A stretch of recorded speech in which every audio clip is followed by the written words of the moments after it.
World war two. World war two कब हुआ था? 1939 से 1945, 6 years। 1939 से 1945। फैक्टर्स मतलब कोजेस, वर्ल्ड वॉर टू क्यों हुआ, उसके reasons. The seed for the world war two had been sown in the treaty of Versailles. वो हमने आगे भी देखा था, है ना, चैप्टर नंबर 2 में भी देखा था, और आगे के एक लेक्चर जो हमने चैप्टर 3 पढ़ा है उसमें भी हमने देखा था। ठीक है, कि जो वर्सेलिस ट्रीटी थी उसकी वजह से जर्मनी को बहुत कुछ अपना फाइन के फॉर्म में देना पड़ा था। ठीक है, जो उसे मंजूर नहीं था। और सेम ये ट्रीटी में जितना यूरोप और अमेरिकन कंट्रीज को मिला था उतना जापान को नहीं मिला था। इसकी वजह से जापान को भी ये मंजूर नहीं था। ठीक है, फिर हमने आगे देखा था कि जापान है वो लीग ऑफ नेशंस में से अपनी टाइज ब्रेक कर देता है। ठीक है, तो मतलब कि जो फर्स्ट वर्ल्ड वॉर के बाद जो वर्सेलिस ट्रीटी हुई थी उसी में सेकेंड वर्ल्ड वॉर के सीड्स शो किए गए थे। ठीक है, Paris peace process had displeased many nations. ठीक है, जो सुपर पावर कंट्रीज थी, सुपर पावर कंट्रीज मतलब यूरोपियन कंट्रीज एंड अमेरिका, उन्होंने पेरिस पीस प्रोसेस में अपने बारे में सब कुछ देखा। ठीक है, जो एक्सिस नेशंस थी मतलब जो लूजिंग कंट्रीज थी, लूजिंग नेशंस थे, उनके बहुत सारे एरियाज अपने अंडर में रखे। ठीक है, फाइन के फॉर्म में जो मनी आए थे वो भी अपने पास रखे।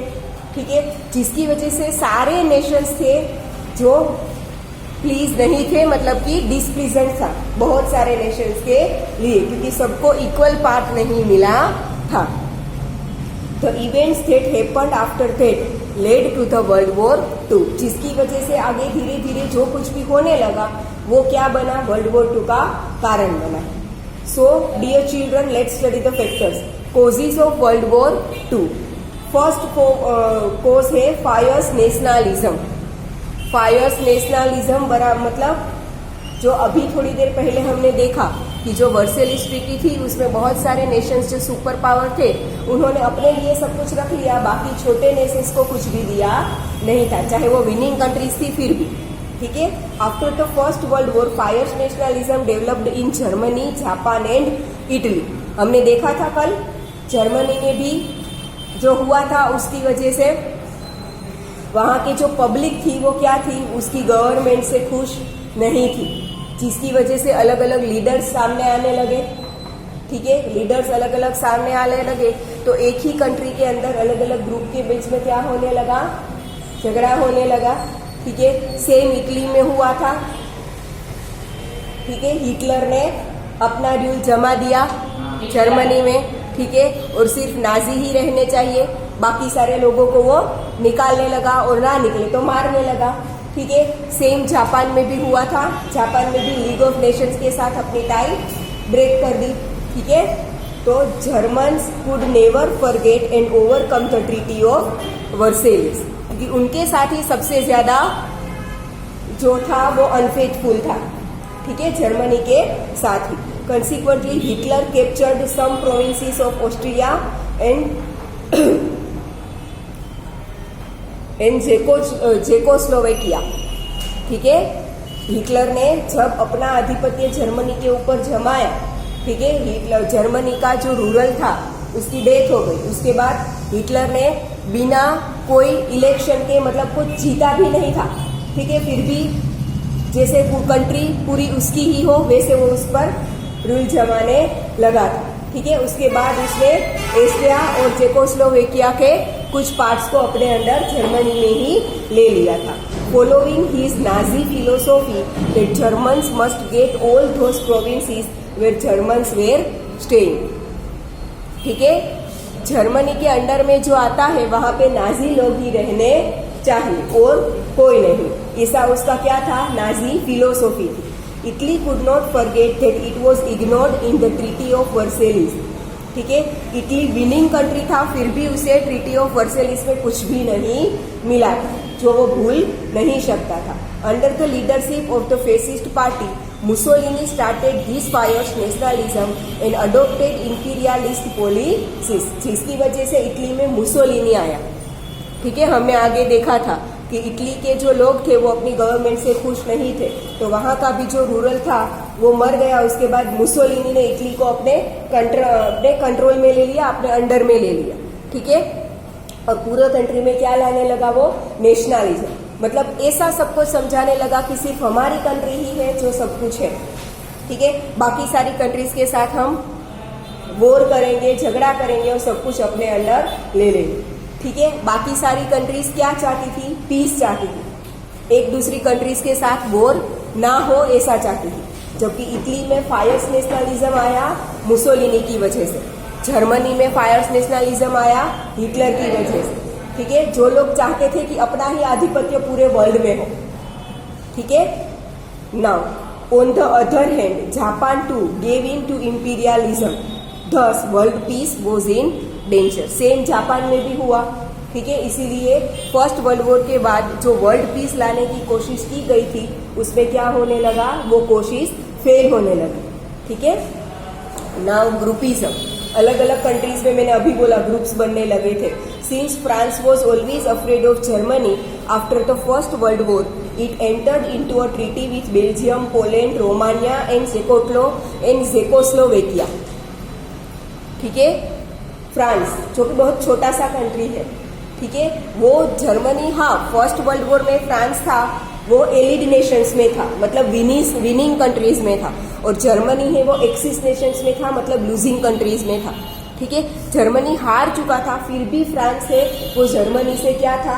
डरता था, क्योंकि जर्मनी वैसे पावरफुल थी। हाँ, भले ही फर्स्ट वर्ल्ड वॉर, क्योंकि एलिड नेशंस में बहुत सारी कंट्रीज एक साथ आ चुकी थी, स्पेशली अमेरिका जब उसके साथ जुड़ गया तो एलिड नेशंस था वो बहुत पावरफुल हो गया, जिसकी वजह से जर्मनी को हार मिली थी। अदरवाइज अमेरिका के ज्वाइन होने से पहले तो जर्मनी सब कुछ जीत ही रहा था, देखा था ना हमने सेकेंड चैप्टर में। ठीक है, तो इसकी वजह से फ्रांस था वो जर्मनी से बहुत क्या रहता था? डरा रहता था। ठीक है, since France was always afraid of Germany after the first world war, it entered into a treaty with Belgium, Poland, Romania and Czechoslovakia. ठीक है, इसीलिए फ्रांस ने क्या किया? चलो दूसरे कंट्रीज को हम अपने अंडर तो नहीं ले सकते, बट दूसरे कंट्रीज के साथ अच्छी फ्रेंडशिप बना के अपने तरफ तो कर सकते हैं ना। हाँ, उस पर अपना रूल जमाने की कोशिश ना करें हम, पर उसके साथ अच्छी फ्रेंडशिप रख सकते हैं ताकि अगर जरूरत हो तो वो हमारा साथ दे सके। ठीक है, इसी वजह से फ्रांस किसके साथ जुड़ गया? Belgium, Poland, Romania and Czechoslovakia. ठीक है, Italy signed treaty with Czechoslovakia, Yugoslavia, Romania, Hungary, Greece, Turkey and Australia. Italy ने भी ऐसे अलग कंट्रीज के साथ अपनी ट्रीटी बनाई। Russia signed treaty with Germany, Turkey, Lithuania and Iran. Germany किसके साथ चला? रशिया किसके साथ चला गया? जर्मनी के साथ चला गया।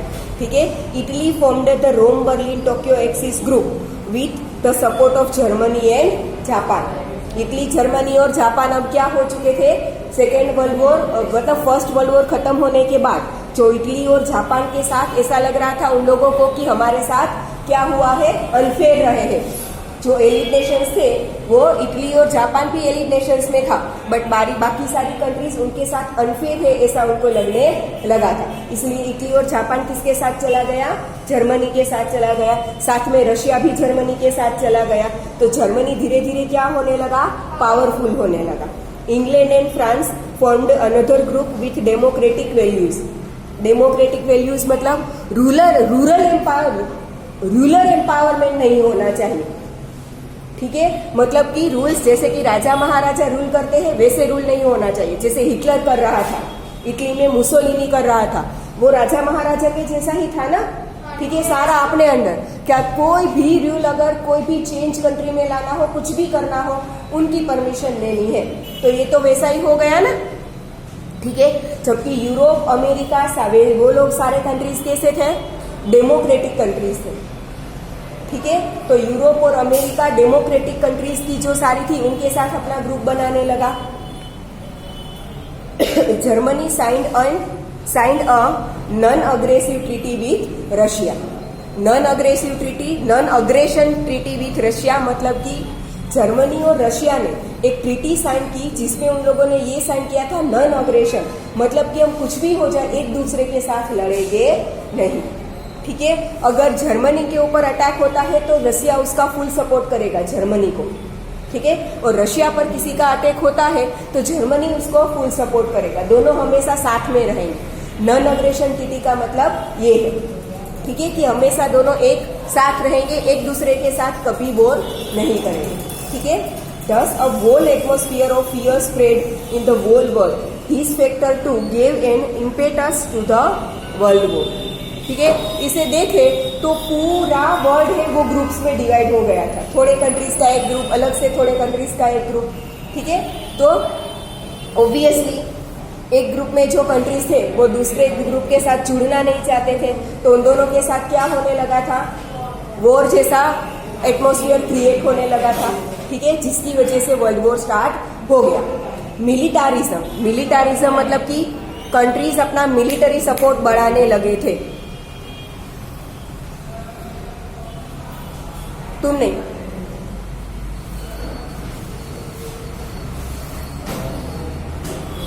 मिलिटारिज्म मतलब कंट्रीज अपना मिलिट्री सपोर्ट बढ़ाने लगे थे। On one side efforts were being made to maintain peace after the first world war, where on the other side European nations were competing for ammunition.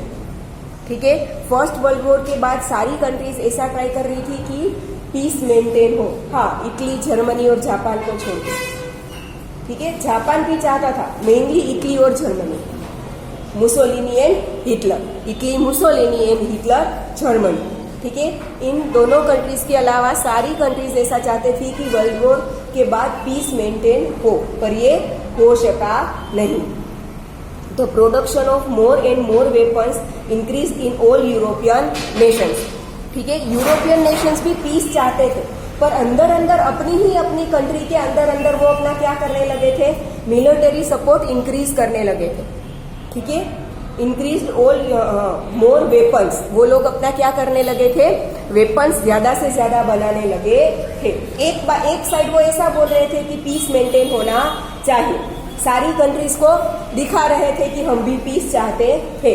दूसरी तरफ अंदर ही अंदर किसी को पता ना चले वैसे मिलिट्री फोर्स भी बढ़ा रहे थे और नए नए वेपन्स भी ला रहे थे। ठीक है, ताकि उन लोगों को डाउट था कि पीस तो मेंटेन हो ही रहा है, पर अगर वर्ल्ड वॉर, नया सेकेंड वर्ल्ड वॉर या तो किसी एक भी कंट्री के साथ वॉर स्टार्ट हो गया तो हमें मिलिट्री की जरूरत पड़ेगी। ठीक है, war weapons better than the others were being manufactured. एक कंट्रीज दूसरे कंट्री की कंपैरिजन में अपने वेपन्स बढ़ाने लगी थी। सारी कंट्रीज में क्या होने लगा था, जिसे बोलते हैं ना, हरीफाई होने लगी थी।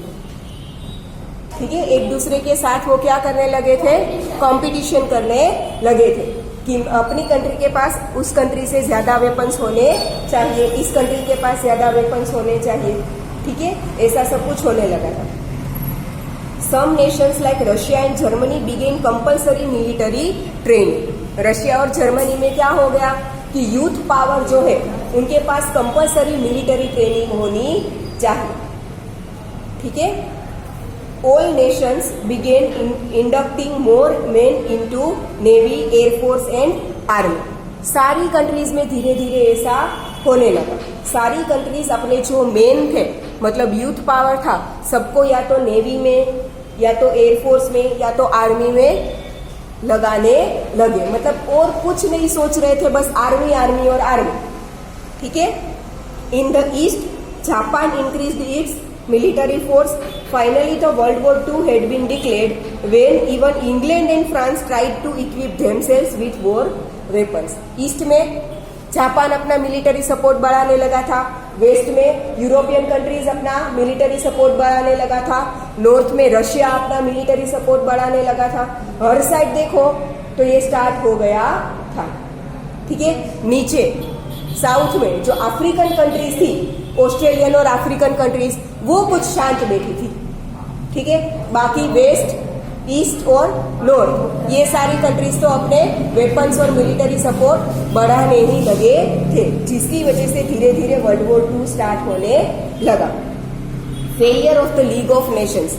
फर्स्ट वर्ल्ड वॉर के बाद जो लीग ऑफ नेशंस बनाया गया था पीस के लिए, वो फेल हो गया। मतलब उसमें जो कंट्रीज जुड़े थे ना, वो भी धीरे धीरे उसमें से निकलने लगे। जैसे सबसे पहले जापान ने टाइज ब्रेक कर दी, वैसे एक के बाद एक सारे कंट्रीज उसमें से छूटने लगे। In order to establish peace after the First World War, the League of Nations was formed, but neither could it become a supreme organization having sovereignty over other nations of the world, nor did it have its own army to make the nations follow its principles. First world war के बाद peace maintain करने के लिए league of Nations बनाया तो गया, पर वो लीग ऑफ नेशंस सारी कंट्रीज को अपने साथ जोड़ के नहीं रख सकते। ठीक है, या तो फिर ये लीग ऑफ नेशन के पास अपना खुद का आर्मी सपोर्ट नहीं था। ठीक है, ये लीग ऑफ नेशन का अपना खुद का आर्मी सपोर्ट होता तो वो बाकी सारी कंट्रीज को अपने कंट्रोल में रख सकता था, बट उसके पास तो कोई आर्मी सपोर्ट ही नहीं था। ठीक है, वो दूसरी कंट्रीज को अपने कंट्रोल में नहीं रख सकता था, इसीलिए सारी कंट्रीज अपनी मनमानी करने लगी। Member nations were not obliged to take their problems to the league of nations और to accept the judgment passed by it. ठीक है, क्या लिखा है देखो, member nations were not obliged to take their problems to the league of nations. ठीक है, member league of Nations के जो मेंबर थे, सबसे पहले क्या डिसाइड हुआ था कि लीग ऑफ नेशंस के जो मेंबर कंट्रीज थे वो सारे अपनी कंट्री के प्रॉब्लम लीग ऑफ नेशन में लाएंगे, वहां पे उस प्रॉब्लम का सॉल्यूशन होगा। ठीक है, डिस्कशन के साथ उस प्रॉब्लम का सॉल्यूशन होगा ताकि वो प्रॉब्लम वॉर तक ना जा सके। पर कंट्रीज धीरे धीरे वहां पे अपना प्रॉब्लम लाना ही बंद कर दिया। ठीक है, और क्या हुआ, और to accept the judgment passed by it. अगर कोई कंट्रीज वहां पे अपने प्रॉब्लम्स लाती भी थी तो उनका जो जजमेंट आता था, मतलब प्रॉब्लम का डिस्कशन के बाद जो सॉल्यूशन आता था, वो उसे फॉलो नहीं करते थे, एक्सेप्ट नहीं करते थे। ठीक है, इसी वजह से लीग ऑफ नेशंस क्या हो गया, ब्रेक हो गया। Many nations have moved out of the league of Nations. Initially Russia and Germany snapped their ties with the league of Nations. Later Italy and Japan moved out because Italy had captured.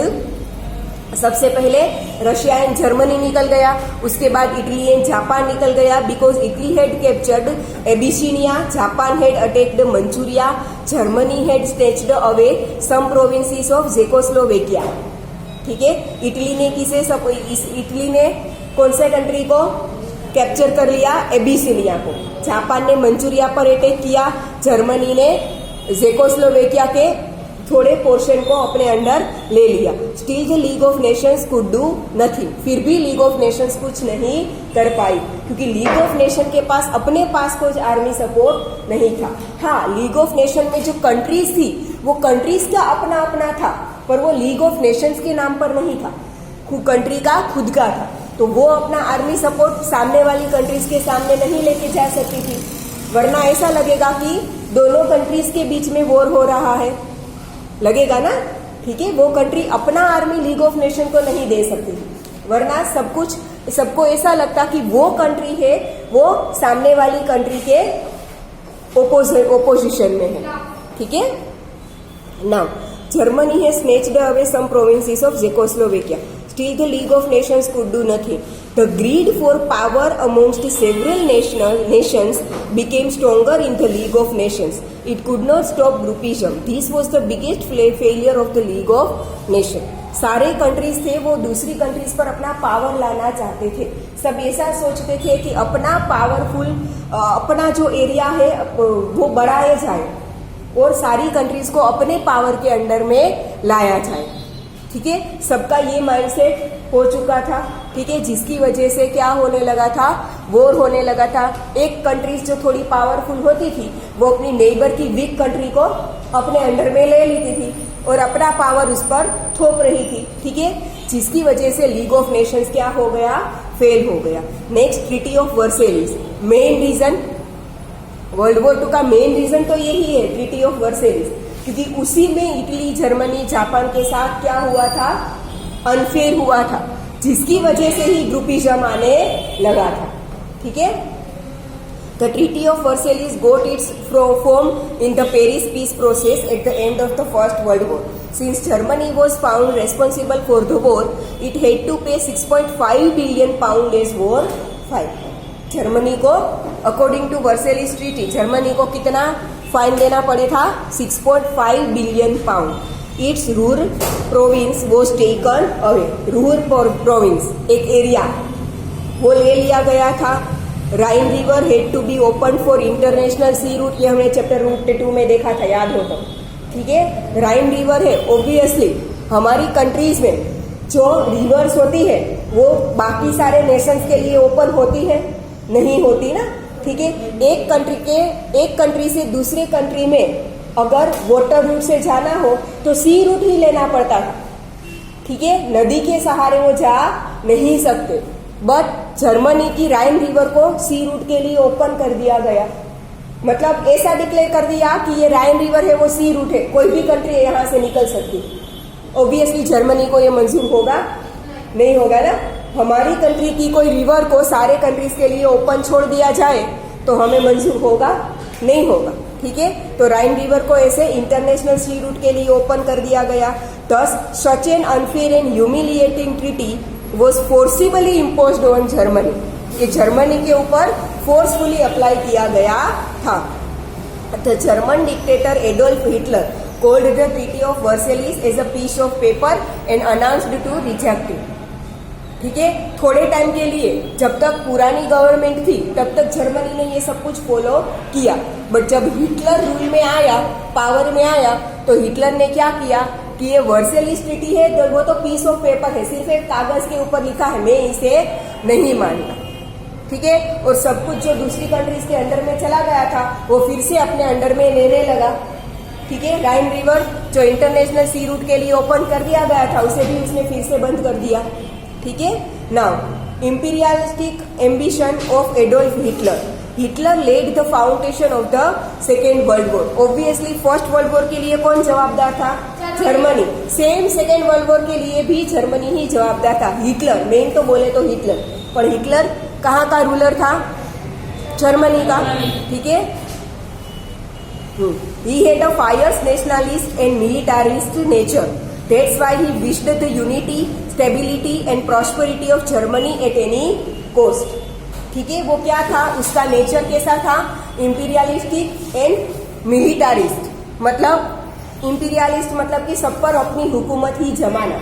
मिलिटारिस्ट मतलब कि अपने country की military को बढ़ाते ही जाना. ठीक है, और यूनिटी चाहता था. मतलब यूनिटी का मतलब यहाँ उसने ऐसा निकाला कि हमारी कंट्री के सारे लोग एक ही धर्म के होने चाहिए. नाजी. ठीक है, तो unity, stability and prosperity of Germany at any cost. बाकी सारी कंट्रीज का जो भी हो, एट एनी कोस्ट जर्मनी सब में आगे रहना चाहिए. ठीक है, the first victim of his imperialism was Austria. सबसे पहले किस पर इसका असर हुआ?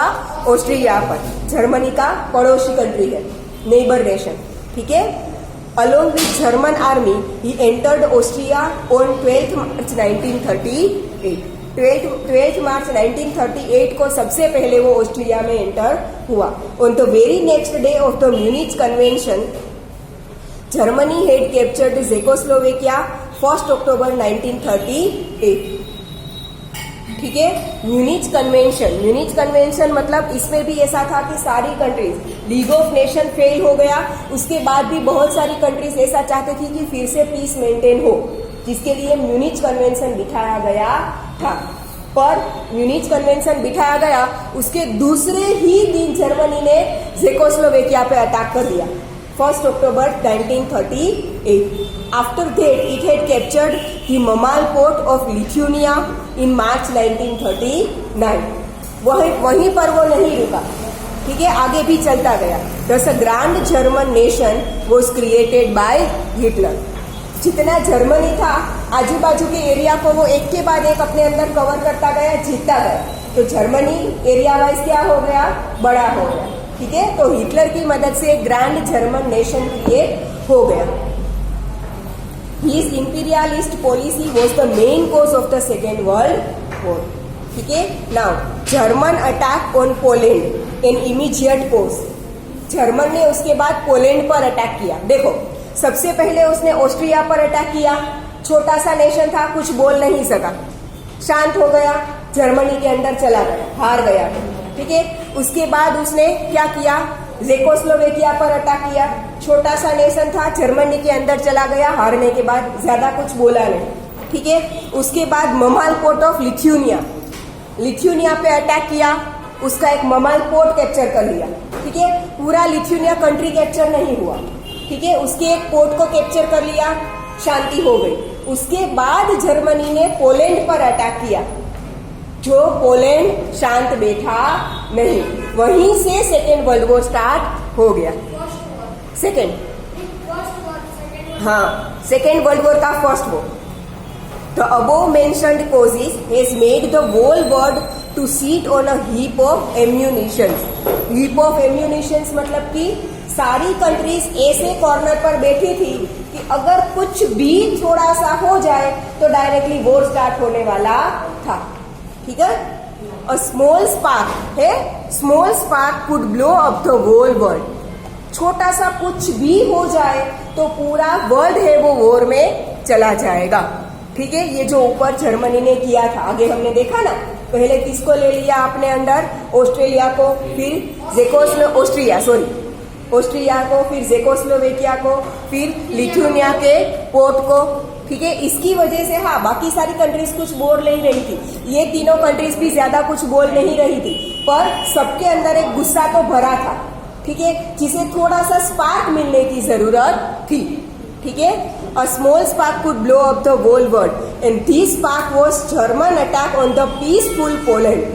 Peaceful Poland मतलब पोलैंड में उस वक्त एकदम शांति थी, वो किसी के साथ ग्रुप में नहीं जुड़ा था, अकेले रहकर अपनी पीस मेंटेन करना चाहता था, पर उसे भी जर्मनी ने छोड़ा नहीं। पवन, कहाँ बिठाया था मैंने तुझे?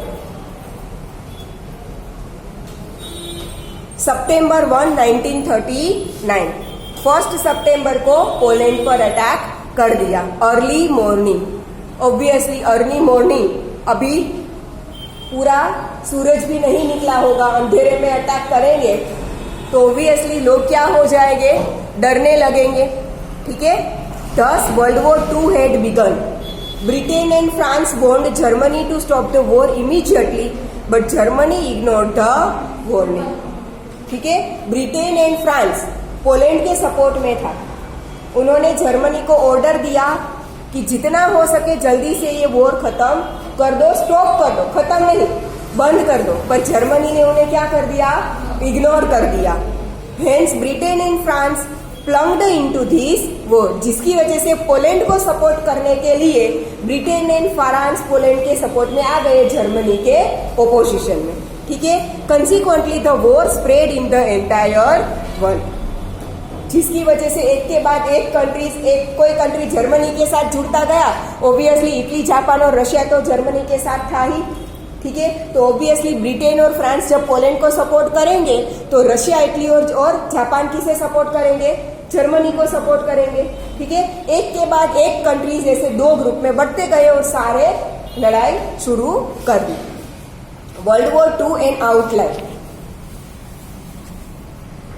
थोड़ा सा इसमें पढ़ के नहीं, अब थोड़ा सा बताती हूँ। देखो, जैसे जर्मनी है उसके साथ रशिया, इटली और जापान जुड़े, वैसे पोलैंड के साथ कौन जुड़ा, सबसे पहले ब्रिटेन एंड फ्रांस।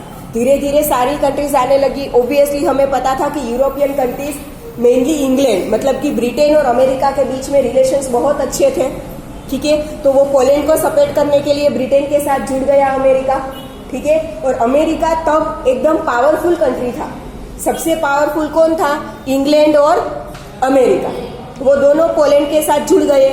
जापान भी धीरे धीरे पावरफुल बनने लगा था क्योंकि उसने अपना मिलिट्री सपोर्ट बहुत आगे बढ़ा दिया था, ठीक है। रशिया, इतना बड़ा कंट्री, भी उसके साथ जुड़ गया था, ठीक है। तो सामने जर्मनी, रशिया और जापान, और इस side France, England and America, बड़े बड़े कंट्रीज आमने सामने आ गए। बाकी जो छोटे छोटे कंट्रीज थे उसे तो नेग्लेक्ट ही कर दो, क्योंकि वो हो या ना हो कोई फर्क नहीं पड़ता था।